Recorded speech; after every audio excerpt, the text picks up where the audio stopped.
Okay, I think we're live now. I want to do just a couple of call-outs. One of the things that Nish mentioned was the importance of instructional design. So one of the things I like to do with these events is to ask how many instructional designers are there in the room, by a show of hands. A whole group, and a lot of them my colleagues. I want to thank you very much for being here. We mentioned that we are conducting our own 2 MOOCs, and I want to do a quick call out to our lead instructional designer for both MOOCs, Rosarta Haisini. Can you quickly stand up? Thanks.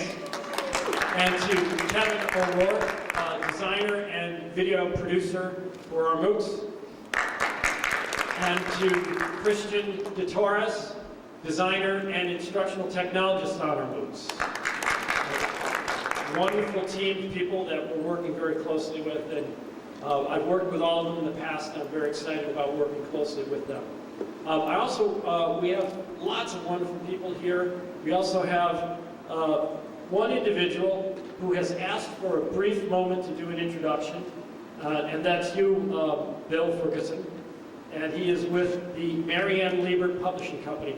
I will have to make it very, very brief if you don't mind. A sentence or two, just so we can get to the panel. Thank you. I'm Bill Ferguson. I'm the commissioning editor with Marianne Liebert Publishers, and I'm very pleased to announce that we are going to be launching a journal on MOOCs, and that any of you who would like to get in on the ground floor of the journal, please give me a business card. I will make sure that you get in into our database. We are going to start off with probably an e-newsletter beginning in early 2013, and this is going to be a journal dedicated to sharing and shaping the success of MOOCs, something that we feel is a very important addition to human well-being. So please see me afterward, and I would be very happy to tell you more. There are many, many, many people out here that I probably should be thanking, but I'm going to limit it to one because I see Bill Bra of the Venture Development Center is here, and I would not have met Nish if it had not been for the Venture Development Center, and we've been in partnership now for a little while, and I'm very excited about that. And we would not have met Anand, I think, if we had not had the connection with Nish. So thanks to the Venture Development Center and to you, particularly Bill. And with that, I'm going to introduce our distinguished panelists. Karen Katon is the Director of Educational Technology for the U.S. Department of Education. Thank you very much for coming here. Andy DiPaolo is from Stanford University. He's Executive Director Emeritus of the Center for Professional Development and former Senior Associate Dean of the university's School of Engineering. So we'll have you go second, Andy. John Flores is Executive Director of the United States Distance Learning Association, which is, of course, the co-sponsor of this event and a new partner for the center, and we're very excited to have you here, John. Epistolis Katropoulos, AK, many of you know him as AK, is one of the shining stars of UMass Boston. He's a gifted scholar, a researcher, a designer himself, and he runs our online program for applied linguistics. And Dennis Maxey, the Associate Dean for University College, and one of my strong mentors here. And actually, it was the Center for Innovation and Excellence in E-Learning. While not perhaps his brainchild, was something that he really accomplished, and has allowed me to direct, and I thank you for that. So, in that order, if we would, Karen, Andy, John, AK, and then Dennis. I've asked the panelists to speak for about 5 minutes apiece. Then we're going to let Nish and Anant poke questions at them first, and then we're going to open up to the floor. Thank you very much. Very happy to be here. and there are 5 of us, so I'll sort of speak quickly, and actually mostly because many of the things that I thought about as I was coming here today have actually been demonstrated in the previous talk, so really, really excited. At the U.S. Department of Education, we're tremendously interested in this MOOC space. We're interested in technology in general, and we're interested in what role the federal government should play in making sure that we vastly improve the opportunity to learn for every single American. So this is really an exciting time to be in education. It's definitely an exciting time to be in the field of technology and thinking about how the promise of technology actually will begin to support many more learners.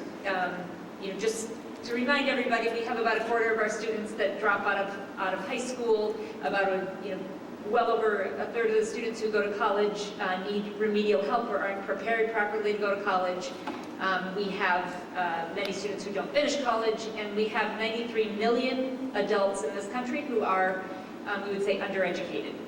So we have many people in the United States who wake up every morning and have a good reason to learn something new. So thank you to Anant and your colleagues and other people across the country who are beginning to tackle this opportunity to learn. And whether or not it's molecular physics or whether it's basic mathematics that you need to learn, we can now see, based on the previous talk, we can now see that this opportunity actually is possible. I think we can start to break down the false barriers of age and grade level, right, and start to see things as a continuum of learning. So when we think about the opportunity to leverage increased feedback loops, the visualizations, the models, the interactivity, gamification, accessibility. Nobody talked about accessibility, but this opportunity to access this information and these interactions regardless of disability. Those kinds of things, lots of opportunities. And one of the things I think we also need to remember is today, learners of all ages have access to professional tools for producing and publishing, right? So whether it's a simple word processing program or whether it's the opportunity to publish something online to get feedback and the like, whether it's composing music, creating animations, programming, whatever. These opportunities are available for, as we say, kind of mere mortals. So just a couple of quick notes. I think that what I did not expect to hear today that I'm really excited about was the connection to basic research, the basic research on learning. When we talk to entrepreneurs all over the country, people who have ideas about education, very, very frequently, we end up sort of giving the advice, like dig into the basic research, learn something about how people learn mathematics or acquire language or whatever it is you're trying to build an app or an environment to help people. So digging into basic research is absolutely key. We're looking at the kinds of semantic analysis and potentially some database solutions to creating the opportunity for people to better access basic research. One of the things that I think is incredibly interesting, and I think a space for huge innovation, is around assessment. And if you think about, defending your doctoral dissertation, if we could begin to have these high-end performance assessments be kind of the compilation at various points in your career, if the opportunity to learn becomes freely available for lots of people, then can we put some real innovation into the space of assessment, and can that then influence accreditation and lots of other kinds of things? We have some sort of stopgap ideas about how this can work, but this kind of whole area of assessment, accreditation, credentialing is something we are very, very interested in. Moving from seat time and this kind of traditional notion of a course, basic sort of in this time-bound space, moving from that to flipping that around to say, how can we help many more of those students, whether your funnel's going this way or the funnel's going that way, many more students successfully get to the, whatever the perceived end is of this, this scope and sequence. That's incredibly helpful. Right now, if a student takes a course and they end up, dropping, 3/4 of the way through, they actually usually have to start over again. It's not like they can kind of pick up where they left off. So these are the kinds of opportunities to learn we're tremendously excited about. Very interested in the work that you're doing and the other folks across the country that are digging into this space. So I'll stop there and pass it on to the next alphabetically speaking colleague.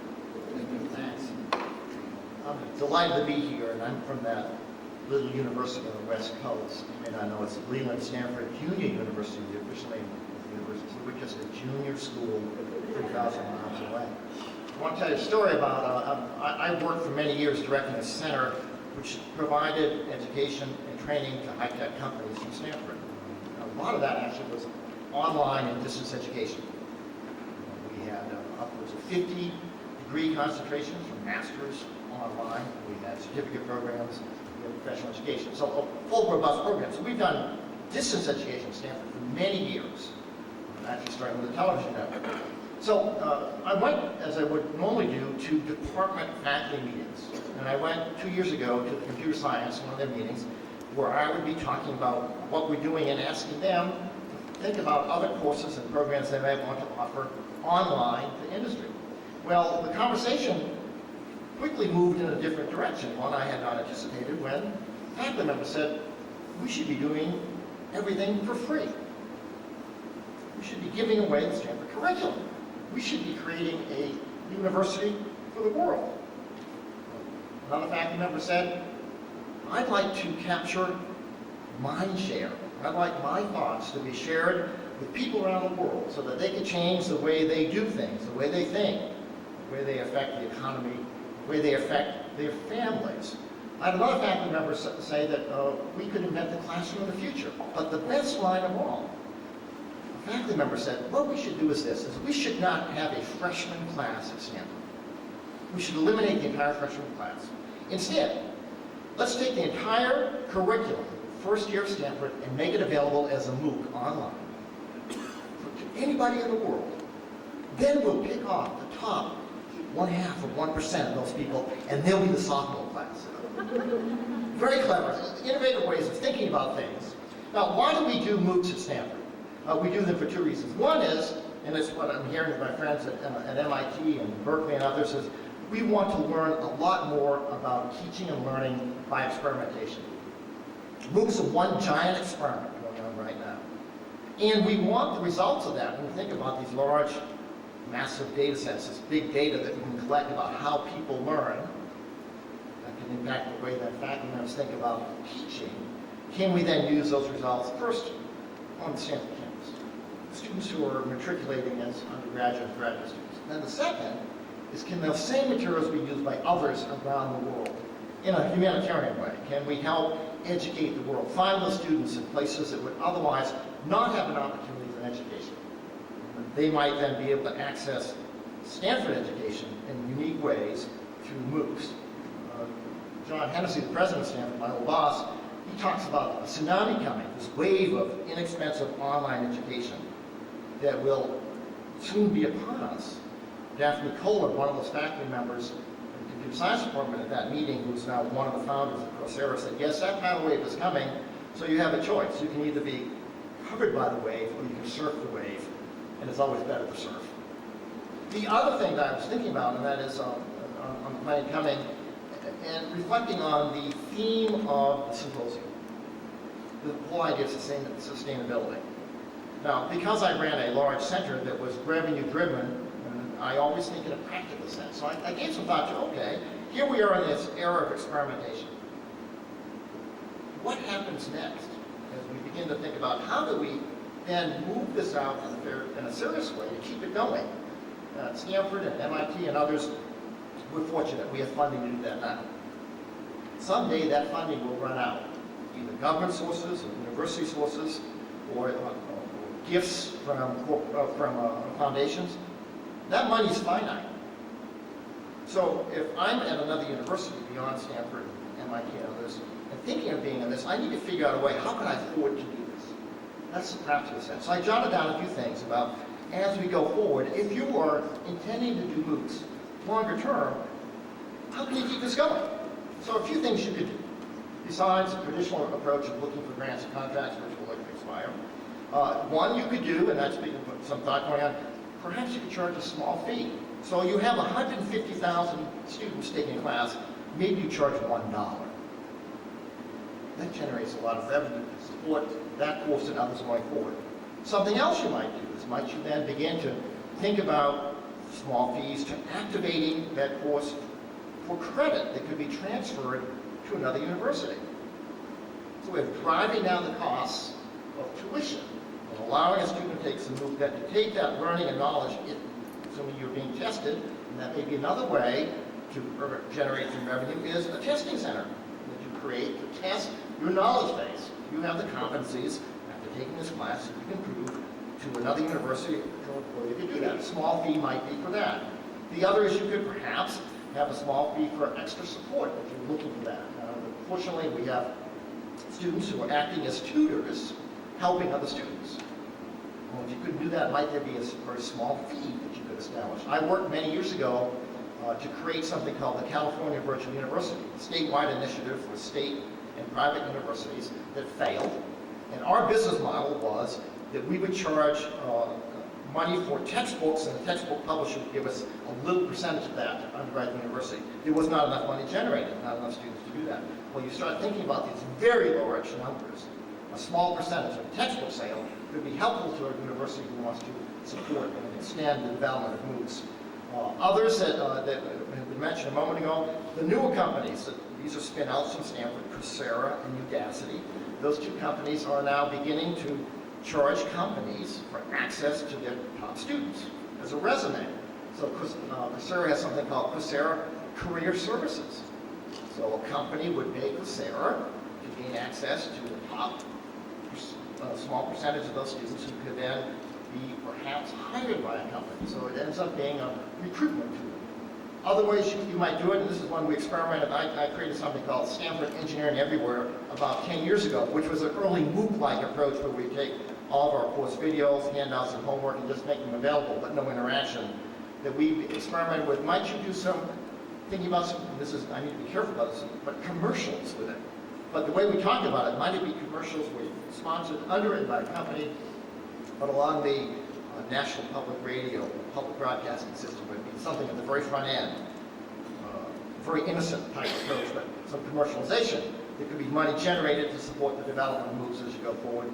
Then the other is there might be some enterprise model where companies could take that core material and then build from that for company-specific education and training and would pay the university for access to that in some way. So there are other ways now to begin to think about how can other schools who are getting into this and to experiment, thinking how do you sustain MOOCs over time? The last point I want to make, and that is that I was at one of my kids' soccer games a number of years ago, and there was a fellow, a grandfather type, elderly guy, watching his grandson play, and he had a hat on and said, been there, done that, can't remember. And the reason I'm telling that story is we can also not only reflect on what's happening today with the data being collected, but we have 50 or 60 years of distance education research. I was delighted to see that was being looked at. Let's build on those things that we know work as we move into the new world of MOOCs. Thanks.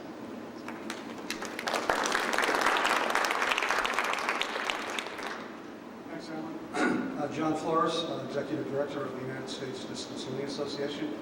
First, I want to thank UMass Boston for working with USDLA on this great opportunity really to present, if you will, a topic that is near and dear to the hearts of the thousands of members of USDLA. We discuss MOOCs on a regular basis and ask a lot of questions, where they are right now, where they're going, what the future holds, and that's really where I want to make some remarks today very quickly, because a lot of the things that I was going to say were covered by my business partner also, Ms. Sonwalker, and Anand also said similar kinds of comments. But I think the first thing we have to think about is when we talk about MOOCs, I think the reality of the situation is that they're here to stay. Even though it's, for the most part, the elite universities of the United States that are really offering them, the MITs, the Harvards, and the Stanfords, you have very few state universities, very few small private colleges that are beginning to even put their toe in the water, so to speak. So I'm more than excited that UMass Boston, in partnership with USDLA and NISH and others, is creating, if you will, the first MOOC that will actually be sponsored by a private university, a public university in the city of Boston. So we'll be going head-to-head with the Harvards and with the MITs. And as a graduate, by the way, of Boston State, UMass Boston myself, that gives me great pride of many years ago. But I think the question we have to ask ourselves, is the MOOC phenomenon a bubble? Is it here to stay? Is it something that's going to pop? I think when you look at the numbers of students that are signing up for the free courses and participating, I think they're here to stay. I think some questions immediately come to mind. And the funnel approach that Nish spoke about, when you have hundreds of thousands of students signing up to take the classes and only 5% finishing and getting certificates, there's something wrong with that. That winnowing creates, if you will, the image that MOOCs really aren't all that successful, because in any particular classroom situation from an educational perspective, and as a once upon a time classroom teacher and school superintendent, if I knew my teacher or my professor was only reaching 5% out of 100% of those students that were coming to him, he or she would not have a job for very long in my university or my school. So I think that's something that's a very, very serious issue. I think one of the problems is that, as Anant earlier said, the whole concept of pedagogy and how we deal with a pedagogical approach to teaching and how we apply that to MOOCs has not really been inculcated into the system as it now currently exists. And I think as we move forward, moving away from this bubble concept, just as we had a real estate bubble that burst a few years ago, there are those within USDLA and higher education, as well as K-12. And remember, MOOCs, for the most part right now, are a higher education phenomenon. They really haven't reached K-12, so to speak. Nonetheless, we have to be sure as educators that whatever the pedagogy is that we determine, or whatever we decide upon, is going to be built in such a way that from an instructional design perspective, that success is not necessarily promised, but it's built in and at least influenced in terms of hoping that students will have that successful experience. I think Andy hit on a very, very critical issue. How do you sustain MOOCs in a nonprofit kind of an environment? For the most part right now, MOOCs have had really the gratuitous receipt of private funding, Gates funding, foundation funding. When that money runs out, how do you sustain the MOOC phenomenon? Do you continue in the not-for-profit mode, which most of us as educators think is the way it should be, or should we enter the for-profit world, as some of the MOOCs have already done, in order to maintain sustainability? That's an economic perspective that needs to be evaluated. How are MOOCs going to be supervised? As we grow them and as we evolve them into bigger and better courses and classes, once again, how does any one professor, even with a half dozen TAs, supervise 150,000 students? It's impossible. So how do we work through that as a system so that we don't degrade, if you will, the overall quality of education? And I'm asking questions that we as members of the educational community, we as members of the United States Distance Learning Association are debating in various blogs and debating in various discussions that we have. How do you grade a MOOC? Should they have grades? What we now give them something that's called a badge. If you, in essence, not even called certificates. If you complete a MOOC and you get that certificate, you get what's called a badge. So the question is, how do those badges then ultimately become transferable into a university kind of system if we're focusing on higher education as the MOOC provider? Where does the accrediting agency enter? How do we as educators teaching MOOCs and using MOOCs allow non-accredited courses, which all of the MOOCs currently are, to be somehow given credit within an educational setting? Questions that we're going to have to deal with as we move forward. In terms of competition and collaboration, as we look at universities today, and we look at those that are part of edX, those that are part of Coursera, how are these universities collaborating in terms of potential revenue sharing, in terms of faculty sharing, in terms of resource sharing? Right now, it's sort of like the Wild West. It's a frontier. And really the rules of the road are being established. So I think what's critical also is that as we build the MOOC phenomenon, if you will, into being an integral part of what education is, we have to make sure that all of these ground rules somehow are established in a very, very positive way.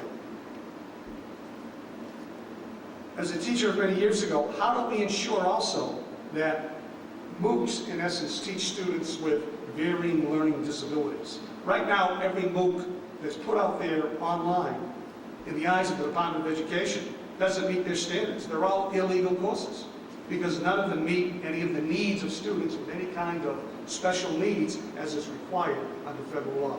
Another issue that we have to face when we talk about MOOCs. And how do you, from an undergraduate perspective, recreate, in many respects, the campus kinds of experiences that we as undergraduates all had as students.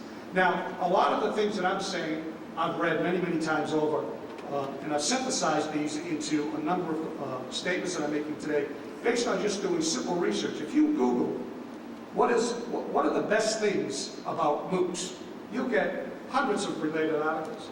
Do the same thing. What's wrong with MOOCs? You'll get the same thing, 100 articles. So somewhere between the two lies the truth.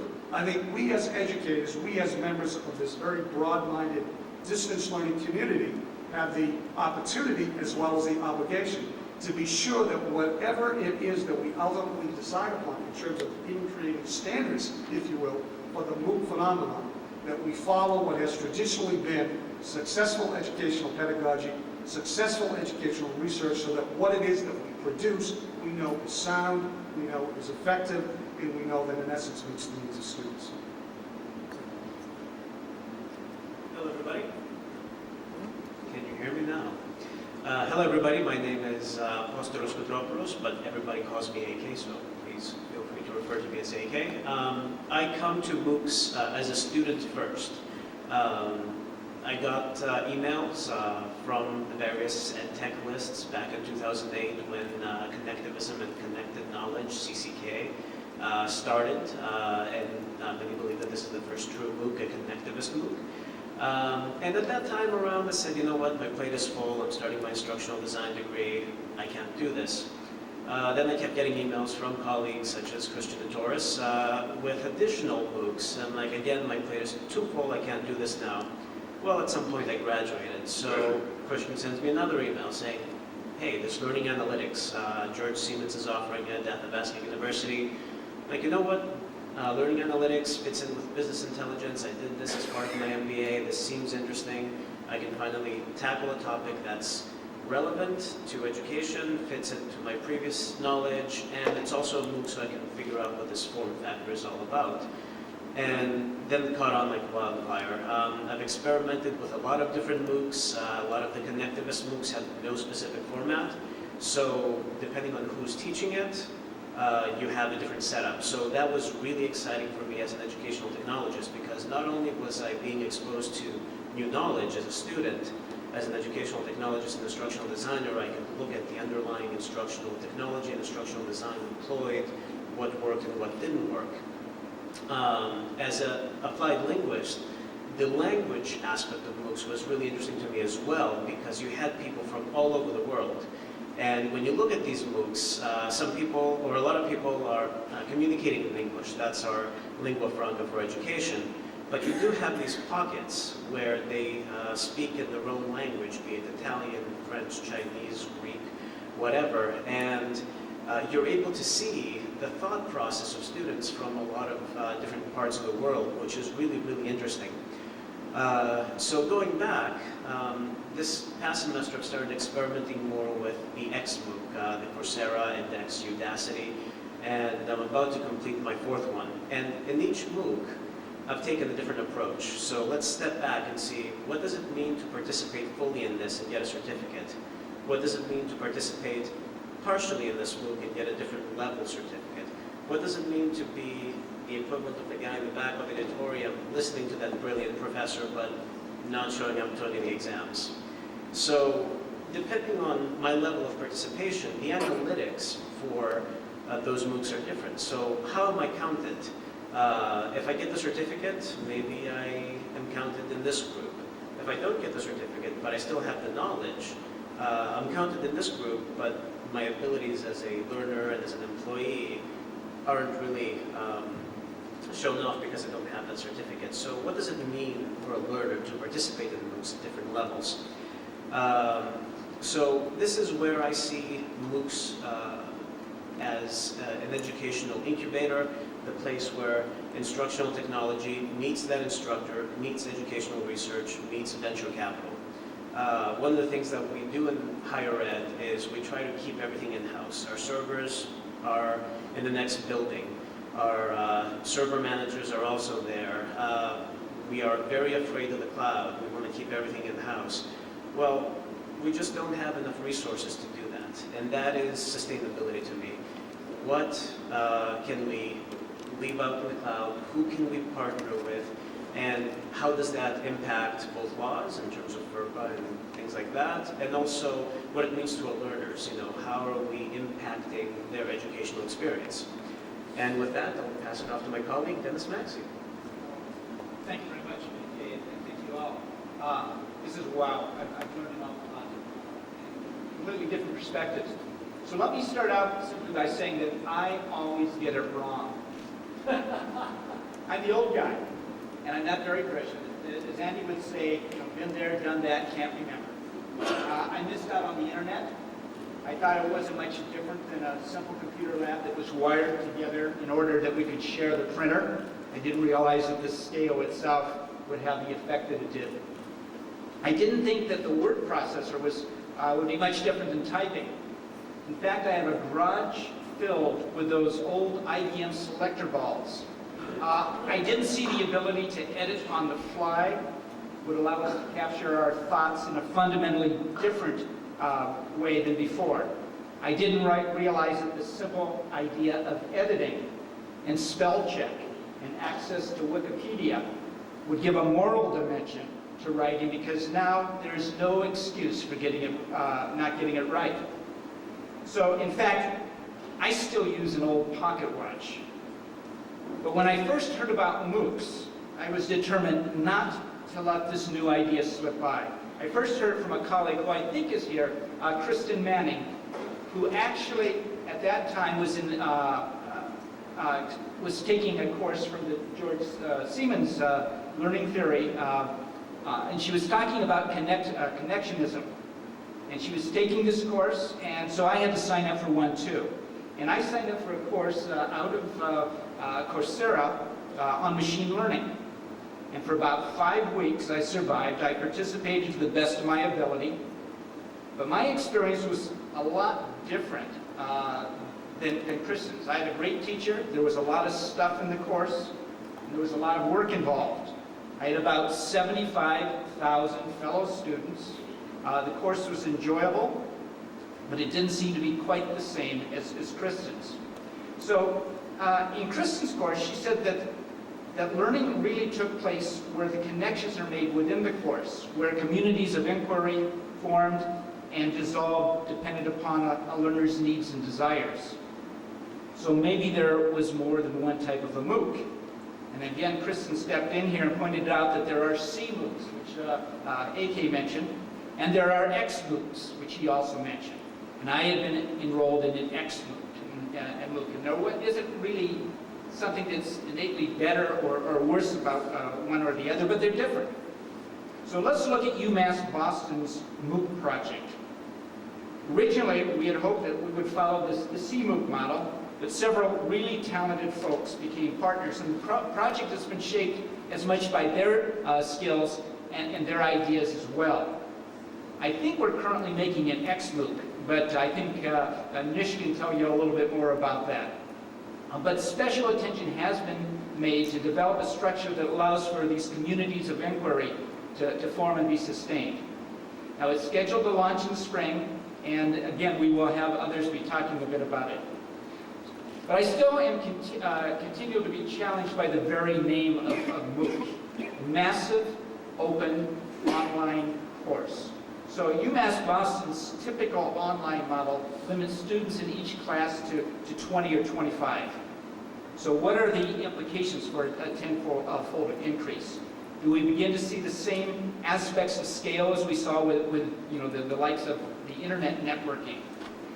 Is it going to be emergent? Is it going to be disruptive? And what do they mean by open? Well, it means that everybody's welcome. Currently, it means it's free. What does that do to how we typically think of education? Now, online, believe it or not, online, I'm comfortable here, as we've run hundreds of online courses here at UMass Boston, and I've taught quite a few of them. Course, that was the last thing in MOOC. Let's see. And here it gets a bit sticky. Not only does it talk about the idea of bringing together and completing something, a completion to the offering, but it also carries the idea of a credential, and some of my colleagues have talked a bit about that. So When putting together this talk, Alan asked what our hopes and concerns with regards to MOOCs were. And I hope, really, for me, that the confluence of the big data that many of us have talked about here with the new ideas about learning, and that we can learn how best to educate our students. And my concerns are only that this isn't the newest flavor of the month, or that it's the newest package of the old ideas, or that it's too expensive to sustain, or that it's driven by commitment to monetize, or driven, conversely, by an ideological commitment to open access, or that it's built and they don't come, that it's not massive. So there are a lot of ideas with sustainability, and I think that what the UMass project is really focusing on is that it is a platform for us to learn about learning. It's our Skugworks operation right here as a model to inform our other online courses, as an opportunity to study ideas quickly because of the large numbers of students involved. It allows us to worry about language and culture, to understand even how we create something in-house. And this alone makes the investment in these things worthwhile. There's also potential for monetizing things. And I'm going to not really go over the list that Andy mentioned, but there were a couple others that I thought about too. The idea of the old Radiohead model, where you simply ask for people to contribute, that's a possibility. I think Nish had explored the idea of what if the first one was free, and then they rolled them into a regular degree. There are a lot of opportunities there. About 2 months ago, at a conference, I met my MOOC instructor. And you know, he didn't remember me. So, I'm not sure how I feel about that. It's quite an interesting experience, because I imagine that every other teacher that I had would have remembered something, or at least I would have remembered him pretty well. But there is something special about these things, and I really am pleased that we're all discussing it and we're participating in it. As Anand said, this is, I love this line here, it's the particle accelerator of education, and I think that's truly what it is. So thank you.